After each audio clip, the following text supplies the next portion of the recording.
I hate it here. I hate being in Qatar. I hate being with an infantry unit. I hate not doing my MOS. And above all, I hate how COVID has changed everything.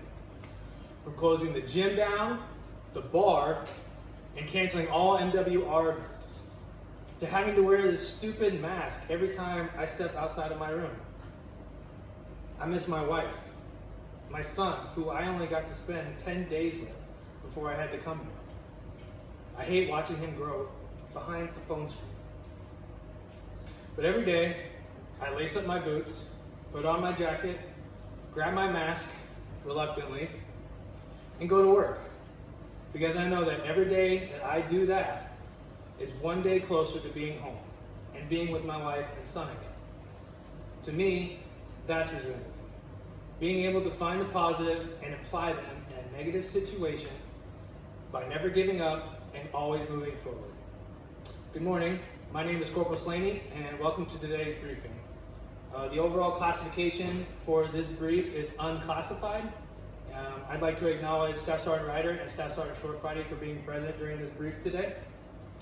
Reason for this brief is because resiliency in every action that we make, and it presents itself in many forms.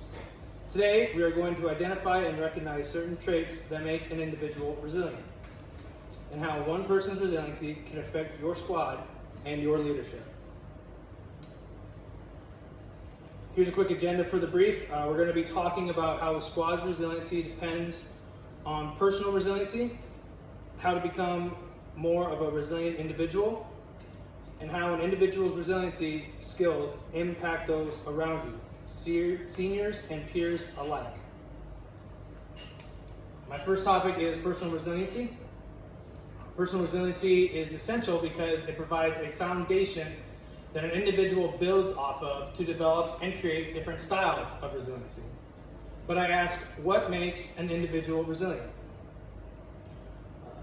Sergeant Major Marius Orn, Sergeant of the Sergeant Major Academy down in Fort Bliss, Texas, states that a soldier develop resiliency through the Army doctrine and the Army leadership requirement model. He also states that though the training for each soldier must be the same, how it is effective depends on the individual because everyone responds differently. Also, a clinical psychologist in Maine who specializes in resiliency in the civilian world, Dr. Ron Breezel, has created a list of traits and characteristics a person can have to make them more resilient. To list a few, Dr. Breezel's traits include making plans and carrying them out on a regular basis while also being flexible, displaying self-confidence while managing your emotions, seeing the big picture as well as the purpose or meaning in even the smallest of tasks, and above all, being able to care and take care of yourself, physically, emotionally, financially, and so on. Both Sergeant Major Orrin and Dr. Breezel have set the wheels in motion to the idea that a resilient individual has a solid foundation of traits and characteristics as well as expresses valuable leadership qualities. But how does personal resiliency affect squad resiliency? Well, to answer that, I have to refer back to Dr. Breezel's list of characteristic traits of resiliency. His list states being connected to others as well as communicating well with others and being able to care for them the same way you were able to care for yourself, physically, emotionally, financially, and so on.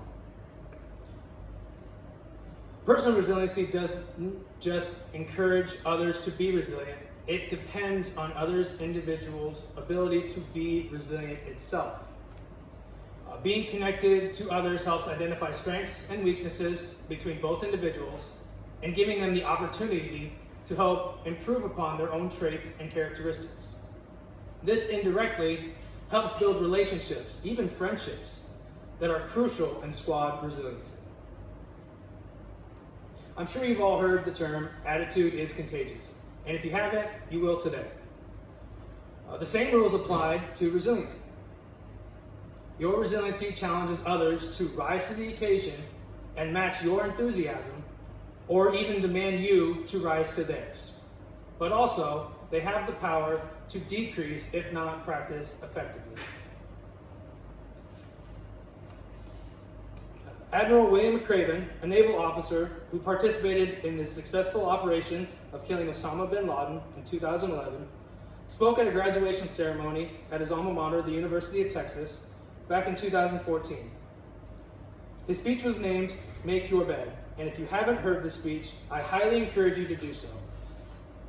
Now, I'm nowhere near the speaker Admiral William McRaven is, but there's one part of his speech I want to address, and that's his survival exercise he endured during his SEAL training. He spoke of sitting in the mud, in neck deep, with the cold ocean hitting him from every direction, just trying to survive the night. And the instructors told him that if only 5 people quit, his trainees included, they all would leave the mud. But no one quit. Instead, one person began to sing. Then another joined, and another, until they all were singing, which changed their mood and their situation became more tolerable to them. Admiral William McRaven speaks of this as a sign of hope, but I noticed that one person's resiliency can have a substantial impact on others. Resiliency skills stay with you your entire life and are critical in your military career. As you gain experience and change over time, so does your level of resiliency. When you become a leader, the smallest things can impact your subordinates. Your resiliency skills, and whether it's just your actions, your words, even your sheer presence in their lives. Your subordinates even have the power to affect your resiliency as their leader and inspire you to be better and to also create and build upon your resiliency skills that you currently possess. Best example I have is Captain Tyndall, an infantry officer I've had the pleasure of working with during my time here in Qatar. He proved this to be true with a simple company run. He expressed sincere admirations for his soldiers' ability to not only finish the company run, but to loop back and emotionally carry others to also finish. Over half the company participated in this event. He was truly inspired and told his soldiers, and I quote, "Y'all inspire the hell out of me. There's not a single person here I wouldn't gladly fight with in battle." Those simple words inspired the whole company to build mutual trust and respect for everyone involved and a sense of pride to be here in Qatar. It's because of Captain Tyndall and his resiliency that I am able, along with my wife and son, that I am able to find the motivation, the resiliency, to lace up my boots, put on my jacket, grab my mask, reluctantly as well, and go to work. So to summarize what we addressed here today, personal resiliency is the foundation to which one can build towards squad resiliency. Recognizing personal resiliency skills and traits that express early leadership values, how squad resiliency depends on personal resiliency, as well as personal resiliency depending on squad resiliency. Identifying strengths and weaknesses from each other in the squad and how they create a healthy working environment and also mutual respecting relationships between squad members.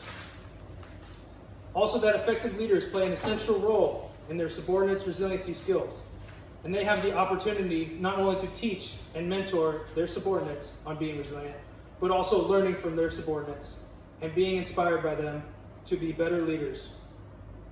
Again, I'd like to thank Staff Sergeant Ryder and Staff Sergeant Shorefighting for being here present today. Are there any questions? This concludes my brief.